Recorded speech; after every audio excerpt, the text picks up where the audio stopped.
नमस्कार. मी गणेश बाबूराव गावाने, राहणार बोदवड, तालुका सिल्लोड, जिल्हा छत्रपती संभाजीनगर.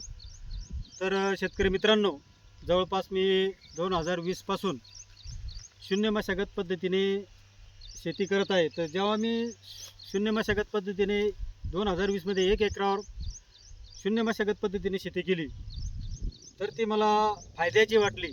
म्हणजे तिथं मेहनत कमी झाली, बचत झाली, खर्च कमी झाला समजा सांगायचं तात्पर्य, आणि उत्पन्न वाढलं. त्या अनुषंगाने मी पुढं आज 2024 मध्ये माझं जवळपास 13-14 एकरावर शून्य मशागत पद्धतीने शेती केलेली आहे.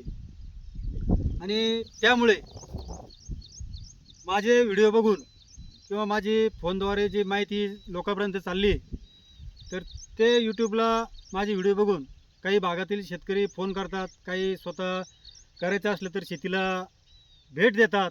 तर असेच एक शेतकरी चिखलीचे, बुलढाणा जिल्ह्यात येते तुमची चिखलीचे शेतकरी माझ्या शेतीला आज भेट देण्यासाठी आलेले आहे. तर त्यांचा परिचय घेऊ आपण, आणि त्यांचा परिचय घेतल्यानंतर त्यांना माझी शेती बघून कसं वाटलं हे आपण त्यांच्या तोंडूनच ऐकू. तर नमस्कार भाऊ. नमस्कार. पहिले आपला परिचय द्या. माझं नाव आहे गणेश महादेव उपासे, चिखली बुलढाणा इथून आलो आम्ही. गणेश भाऊचा प्लॉट बघण्याकरता आलो.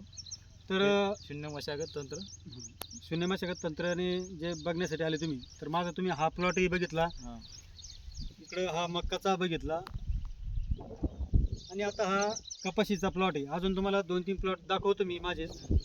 तर भाऊ, तुम्ही जेव्हा माझा व्हिडिओ बघितला, तर तुम्हाला मनातून म्हणजे काय वाटलं बा, शेतीला भेट द्यावंच का फोनद्वारे फोन करू शकले असते?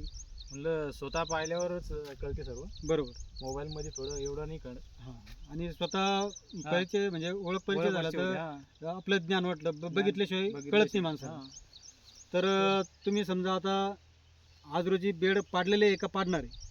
हा, मी 2 एकर बेड पाडलेली आहे. हां. आता मी त्याच्यावर शून्य मशागत तंत्र चालू करणार आहे यावर्षी. पुढच्या वर्षीपासून नंतर पाहू, हळूहळू वाढू.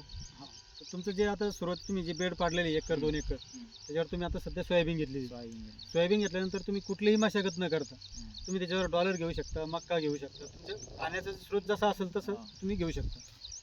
तर तुम्हाला माझे प्लॉट बघून तुम्हाला काय वाटलं पाहिजे? खरोखर मुळं आहे का, जमीन नांगरलेली आहे का, गांडूळ दिसले की नाही दिसले, हे पण थोडंसं सांगा शेतकऱ्यांना. प्लॉट एकदम सुंदर आहे, कपाशी, आणि प्लॉटमध्ये गांडूळ आढळले. प्लॉट नंतर मागील पिकाचे अवशेष, मागील पिकाचे अवशेष बी कुजताना दिसले.